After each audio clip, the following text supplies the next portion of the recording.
Hello दोस्तों, नमस्कार। मैं हूँ राजकुमार मेघवाल, हर्ष कंप्यूटर एजुकेशन इंस्टीट्यूट धरियावत से।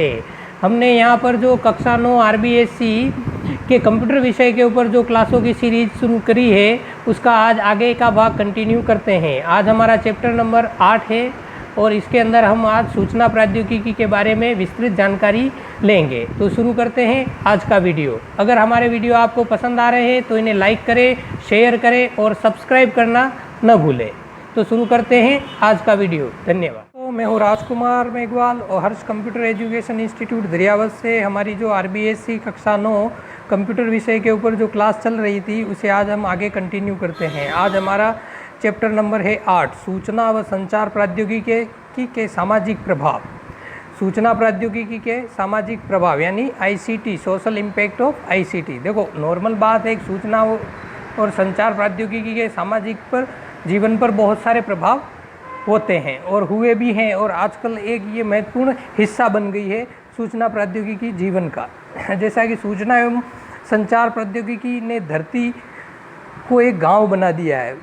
इसने विश्व को विभिन्न अर्थव्यवस्थाओं को जोड़कर एक वैश्विक अर्थव्यवस्था को जन्म दिया है। सूचना क्रांति से समाज के संपूर्ण क्रियाकलाप प्रभावित हुए हैं, जैसे धर्म, स्वास्थ्य, व्यापार, प्रशासन, सरकार, उद्योग, अनुसंधान, विकास, संगठन, प्रचार, सब के सब क्षेत्रों में कायापलट हो गया है। आज का समाज सूचना समाज कहलाने लगा है। सूचना क्रांति का प्रभाव हमारे समाज पर स्पष्ट देखा जा सकता है। आईसीटी ने हमारे समाज को सक्रिय एवं जागरूक बना दिया है। आज हमारे कार्य करने का तरीका बदल चुका है। इंटरनेट के माध्यम से हम email, audio video chatting, video conferencing आदि के द्वारा जुड़ गए हैं। आज हम पानी, बिजली, टेलीफोन बिलों आदि के बिलों का भुगतान भी घर बैठे कर रहे हैं। घर बैठे ही मनचाही वस्तु खरीद सकते हैं तथा बस, ट्रेन, एयरप्लेन इत्यादि का रिजर्वेशन भी करवा सकते हैं। आईसीटी ने समाज के प्रत्येक वर्ग को रोजगार के बहुत अधिक अवसर उपलब्ध कराए हैं। इस अध्याय में हम आईसीटी के सामाजिक प्रभावों का अध्ययन करेंगे। देखो, नॉर्मल आती है बात है, फर्स्ट आती है सेक्रेसी यानी निजता। इसे गोपनीयता भी कहते हैं। निजता अथवा गोपनीयता से तात्पर्य अधिकृत व्यक्ति द्वारा ही डाटा का उपयोग से अधिकार से है। किसी भी व्यक्ति को डाटा पढ़ने अथवा उसमें परिवर्तन करने के लिए अधिकृत किया जा सकता है। यदि केवल डाटा पढ़ने के लिए अधिकृत किया गया है तो वह डाटा में कोई परिवर्तन नहीं कर सकता है। ऑथेंटिकेशन यानी अधिप्रमाणन। अपन चाहते हैं कि हमारी जो कंप्यूटर है या हमारे कोई इन्फॉर्मेशन का कोई उपकरण है तो उसे कोई उपयोग करे, तो उससे पहले हम ये जांच कर लें कि ये व्यक्ति वो ही है जिसे ये उपयोग में ले रहा है। तो इस प्रकार की व्यवस्था कंप्यूटरों के अंदर होती है, जिसे हम अधिप्रमाणन यानी ऑथेंटिकेशन कहते हैं। अधिप्रमाणन से अभिप्राय है कि जिस व्यक्ति से आप संपर्क कर रहे हैं उसे अपने बारे में कोई भी सूचना देने या उसके साथ व्यापारिक सौदा तय करने से पहले उससे संबंधित में सभी आवश्यक जानकारी प्राप्त कर लें। अधिकृत करने से पूर्व यह आवश्यक है कि किसी स्रोत द्वारा आप उस व्यक्ति की पहचान की सत्यता का पता लगा लें। यह एक प्रकार की सुरक्षा का ही तरीका है। इस तरीके का प्रयोग ऑपरेटिंग सिस्टम द्वारा व्यक्ति के अधिकृत उपयोगकर्ता होने का पता लगाया जा सकता है। क्योंकि व्यक्ति की शारीरिक रूप से पहचान मुश्किल होती है, अतः ऑपरेटिंग सिस्टम पासवर्ड द्वारा व्यक्ति की सत्यता का पता लगाता है। उपयोगकर्ता से ऐसी सूचना प्रदान करने की अपेक्षा की जाती है जो केवल उपयोगकर्ता के ऑपरेटिंग सिस्टम को ज्ञात हो। ऑपरेटिंग सिस्टम यह मानकर चलता है कि जो व्यक्ति विशिष्ट सूचना देता है वह वास्तविक उपयोगकर्ता है। इसके अंदर हम पासवर्ड का उपयोग भी करते हैं। आजकल ओटीपी चलता है, वन टाइम पासवर्ड, उसका भी उपयोग होता है। फिंगरप्रिंट के द्वारा भी कंप्यूटरों को ओपन किया जाता है। उसके बाद आइरिस यानी आँख के कॉर्निया के द्वारा भी उसका उपयोग किया जा सकता है। नेक्स्ट पॉइंट आता है इंटीग्रिटी यानी सत्यनिष्ठा। सत्यनिष्ठता से अभिप्राय है कि जो डाटा प्राप्त करता है यानी रिसीवर तक पहुंचता है वह उसी रूप में होना चाहिए जिस रूप में उसे भेजा गया था। डाटा संचारण के समय उसमें संयोगवश या दुर्भावनावश किसी प्रकार का परिवर्तन नहीं होना चाहिए। इंटरनेट पर जितना अधिक मुद्रा का विनिमय होता है प्रामाणिकता उतनी ही कठिन हो जाती है। एक स्वतंत्र कंप्यूटर जो किसी नेटवर्क से नहीं जुड़ा हो और उससे संबंधित सभी इनपुट आउटपुट युक्तियां एक सुरक्षित कक्ष में रखी हो तो उस कंप्यूटर को केवल अनाधिकृत उपयोगकर्ता द्वारा ही नुकसान पहुंचाया जा सकता है। कंप्यूटर के कक्ष को उपयोगकर्ता की पहचान के सत्यापन के उचित प्रबंध द्वारा उसकी सुरक्षा को खतरे को भी हम कम कर सकते हैं। अब आता है साहित्यिक चोरी। किसी लेखक द्वारा किसी दूसरे की भाषा, विचार, उपाय, शैली आदि का अधिकांशतः नकल करते हुए अपने मौलिक कृति के रूप में प्रकाशित करना साहित्यिक चोरी कहलाता है। यूरोप में 18वीं शताब्दी के बाद ही इस तरह का व्यवहार अनैतिक व्यवहार माना जाने लगा।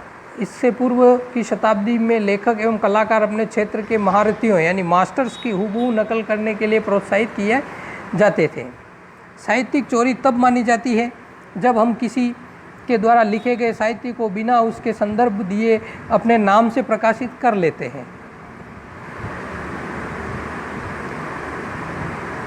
इस प्रकार से लिया गया साहित्य अनैतिक माना जाता है और इसे साहित्यिक चोरी कहते हैं।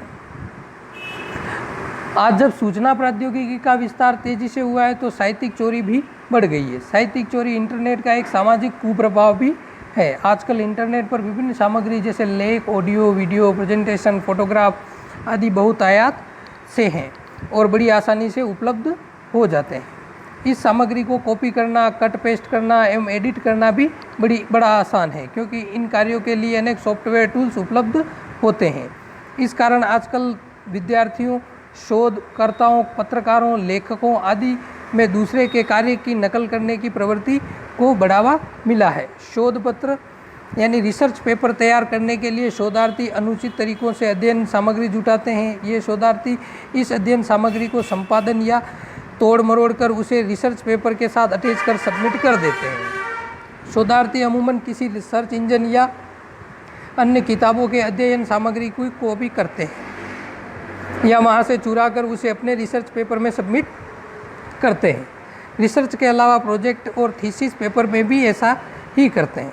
सूचना व संचार प्रौद्योगिकी के विस्तार के चलते आज पूरा विश्व एक ग्लोबलाइज में परिवर्तित हो गया है और ऐसे अनैतिक कार्य अब आसानी से पकड़ में आने लगे।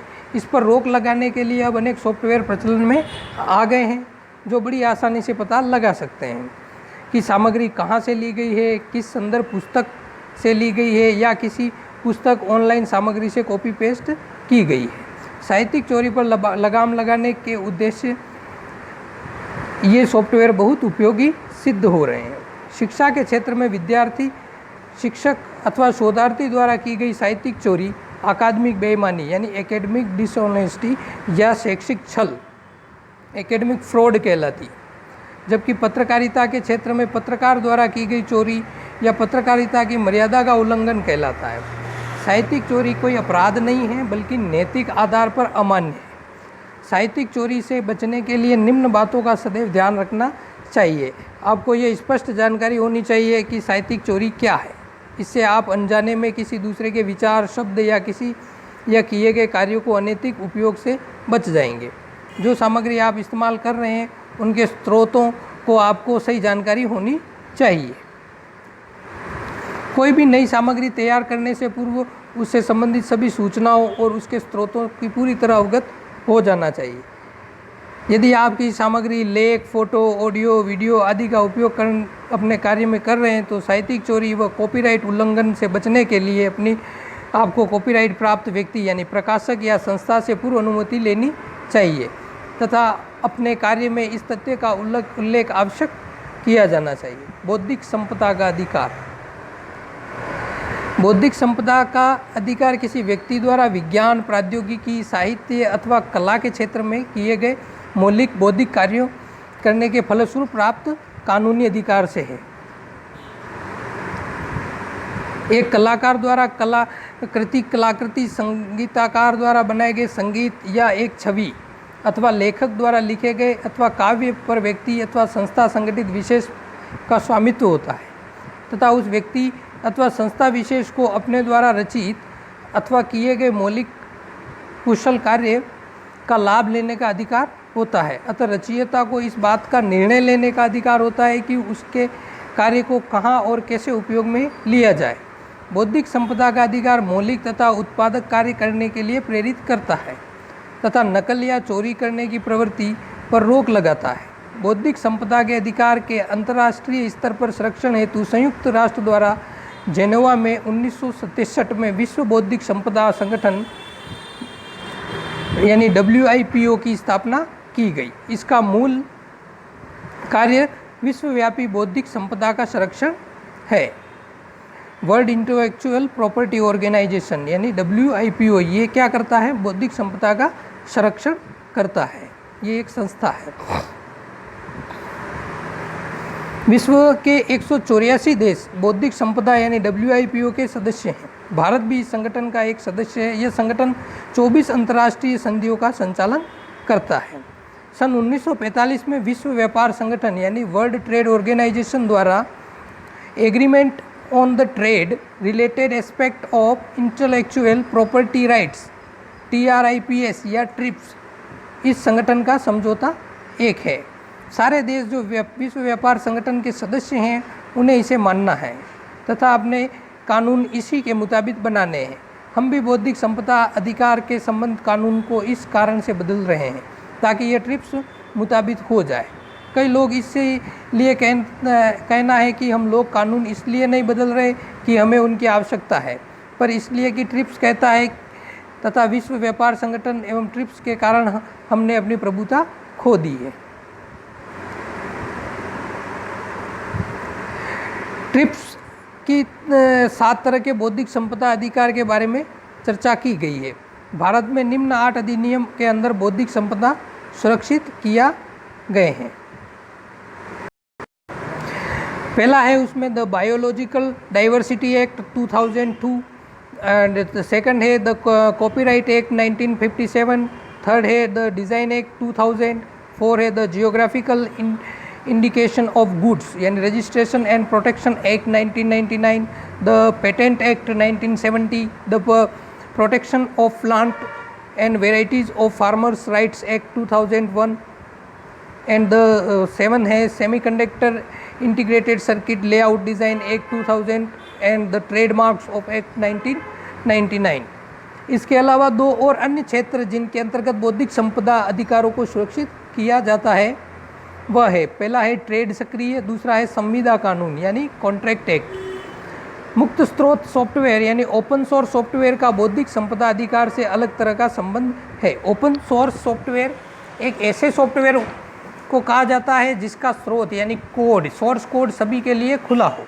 ऐसे सॉफ्टवेयर का कोड कोई भी व्यक्ति संशोधित कर उसके विकास में योगदान दे सकता है या स्वयं अपने काम में इसका निःशुल्क उपयोग कर सकता है।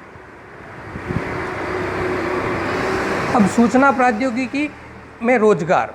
वर्तमान सूचना क्रांति का युग है और सूचना प्रौद्योगिकी का जिस प्रकार मानवता के उत्थान और विकास के लिए प्रयोग किया जा रहा है उससे आज विश्व का शायद ही कोई ऐसा क्षेत्र होगा जो सूचना प्रौद्योगिकी के उपयोग से अछूता रहा होगा।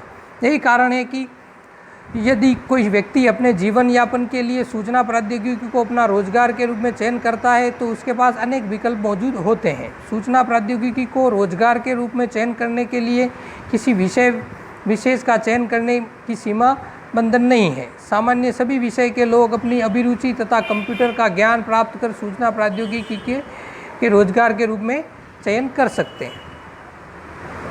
सूचना प्रौद्योगिकी यानी IT के जीवन वृत्ति के लिए उपलब्ध अनगिनत विकल्पों में से कुछ विकल्प निम्न प्रकार हैं। जैसे पहला होता है ग्राफिक डिज़ाइन, दूसरा web page design, animator, desktop publishing, network management,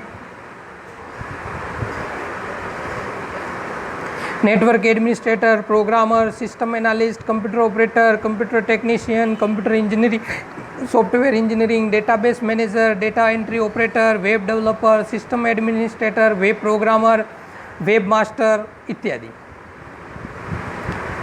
social media. देखो सोशल मीडिया एक आजकल सभी व्यक्ति जानते हैं कि सोशल मीडिया क्या होता है, फिर भी हम इस बुक के अनुसार उसके बारे में चर्चा करते हैं। एक दूसरे से संवाद का आदान प्रदान करने के लिए कभी कबूतरों और डाकियों के जरिए पत्र भेजे जाते थे। एक पत्र को एक आदमी से दूसरे आदमी तक पहुंचाने के लिए महीनों लग जाते थे। पत्र का जवाब पाने के लिए भी महीनों का इंतज़ार करना पड़ता था। लेकिन आज 7 समंदर पार बैठे लोगों के साथ सीधे बात की जा सकती है, अपना दुख दर्द साझा किया जा सकता है, अपने आसपास के माहौल से अवगत कराया जा सकता है। कहा जाए तो आज पूरी दुनिया मुट्ठी में समा गई है और इसका पूरा श्रेय सोशल मीडिया को जाता है। ऐसी वेबसाइट या और एप्लीकेशन जो उपयोगकर्ताओं को सामग्रियां तैयार करने और उसे साझा करने में समर्थ बनाए या सोशल नेटवर्किंग में हिस्सा लेने में समर्थ करे, उसे सोशल मीडिया कहा जाता है। सोशल मीडिया लोगों के बीच सामाजिक विमर्श है, जिसके तहत वे परोक्ष समुदाय व नेटवर्क पर सूचना तैयार करते हैं, उन्हें शेयर यानी साझा करते हैं, आदान प्रदान करते हैं। कुल मिलाकर सोशल मीडिया या सोशल नेटवर्किंग साइट्स ऐसा इलेक्ट्रॉनिक माध्यम है जिसके जरिए लोग उक्त माध्यम में शामिल सदस्यों के विचार, इसमें तस्वीरें, वीडियो भी शामिल हैं, का आदान प्रदान कर सकते हैं।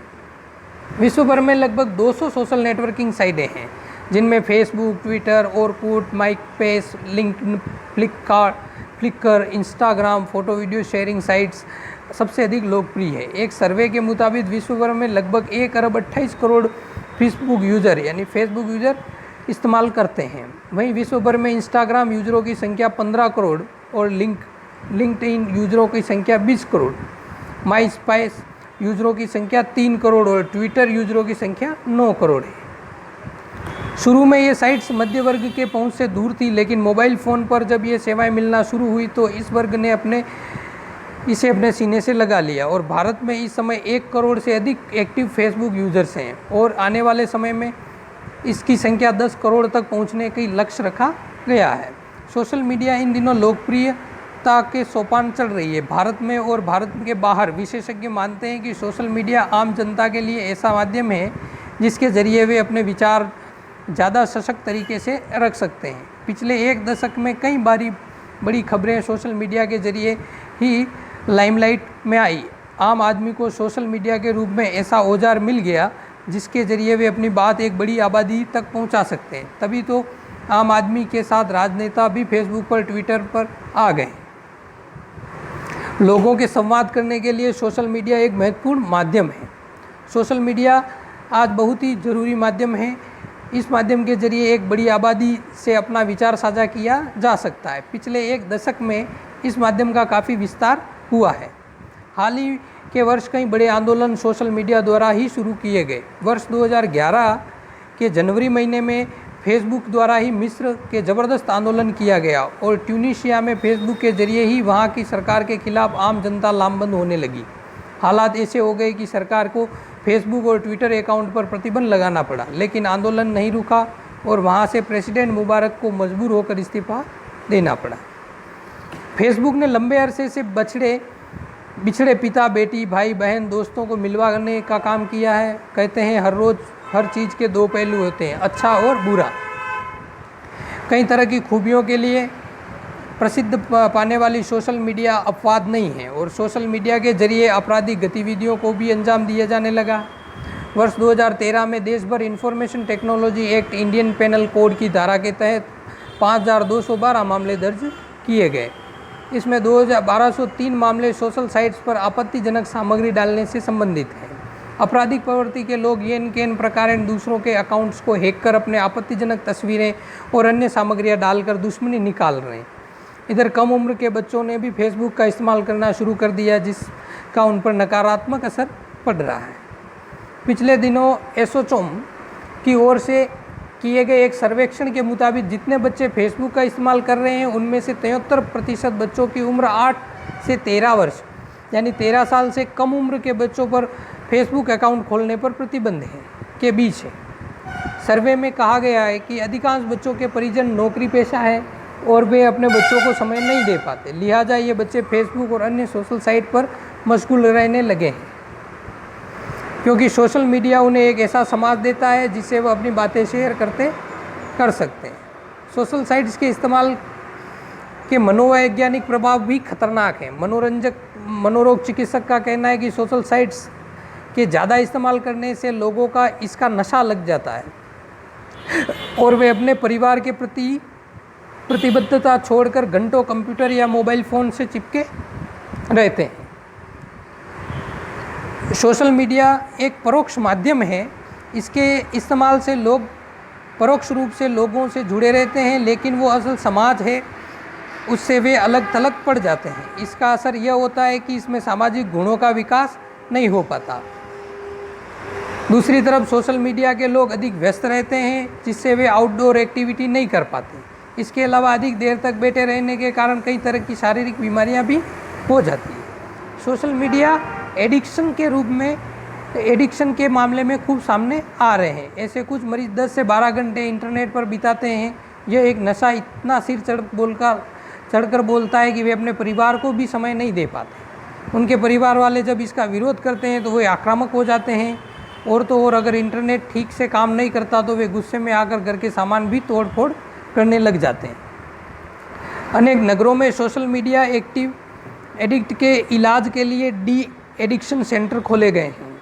इससे स्पष्ट है कि सोशल मीडिया का इस्तेमाल अब बीमारी के रूप ले रहा है। इससे कोई दो राय नहीं है कि सोशल मीडिया आज लोगों के लिए बहुत ही आवश्यक हो गया है, लेकिन इसका जो दूसरा पहलू है उसे बचने की ज़रूरत है, क्योंकि जब किसी चीज़ का दुरुपयोग होने लगता है तो वो वरदान नहीं अभिशाप हो जाता है। तो धन्यवाद दोस्तों, आज का हमारा चैप्टर यहीं समाप्त होता है, सामाजिक जीवन पर इंफॉर्मेशन टेक्नोलॉजी के प्रभाव। इसमें कई बुरे प्रभाव भी आपके सामने आए और कई अच्छे प्रभाव भी आपके सामने आए। तो हमारी यही रिक्वेस्ट है कि ज़्यादा से ज़्यादा इसका उपयोग कार्य होने के लिए ही किया जाए, न कि इसका दुरुपयोग किया जाए। जब हमें ज़रूरत होती है तो ही इसका इस्तेमाल हम करें, तो ये हमारे लिए बहुत अच्छी चीज़ होगी। तो धन्यवाद। आपको वीडियो पसंद आ रहे हैं तो लाइक करें, शेयर करें और सब्सक्राइब करना न भूलें।